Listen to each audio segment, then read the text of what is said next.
Alright guys, in this video we're going to talk about isotopes. The basic idea is that they have the same number of protons and a different number of neutrons. If you've taken a chemistry course, you know that the protons tell you what element you're working with, right? So 1 proton, you've got hydrogen, 20 protons, you've got calcium. It's not hydrogen anymore, right? But if you have the same number of protons, it's still the same element. If you have 1 proton, it's still hydrogen. But we can change the number of neutrons. So sometimes the number of neutrons are different, yeah? Hydrogen usually has 1 proton, 1 neutron. Sometimes what if it has 1 proton, 2 neutrons? Well, we call that an isotope. And that's the idea. Same number of protons, so it's the same element, but a different number of neutrons. It's going to be a bit heavier. It's going to have some different properties.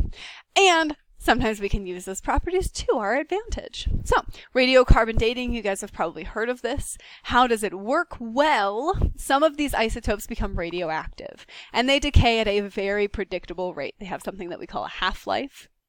And we can use that information to figure out how old something is. So, how much of carbon-14 is left in this particular thing? Well, based on that, we know that it's been decaying for this amount of time based on its half-life, etc., etc. And so, with carbon-14, right, which is an isotope of carbon, we are able to tell roughly how old things are, which is like awesome. I mean, it helps us with like dinosaurs and just all kinds of things. That's really cool. But what about this passage, right? What are we doing over here in this passage? So, we've seen this picture a bunch. If we have this lovely little pot over here, and it has this elemental composition, right? We talked about elemental composition. And we look at this dirt over here in Russia, and inside the dirt we've got this elemental composition. You know, we've got a bunch of copper and iron and all this stuff. But the passage has let us know that sometimes those numbers just don't match up, even if maybe they should. Like, we really think that this pot probably came from right here in Russia, but the numbers are not the same. So what can we do?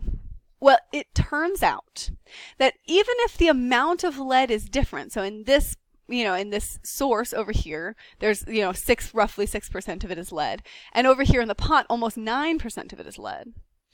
Even if those numbers are different, what we can do is we can look at the isotopes. So no matter how much lead is in there, right, if it's a whole bunch of lead or not a lot of lead, no matter what, we can look and we can say, okay, well, how much, we call lead-204. That's one of the isotopes of lead. How much lead-204 is in it? And how much lead-206? And how much lead-207?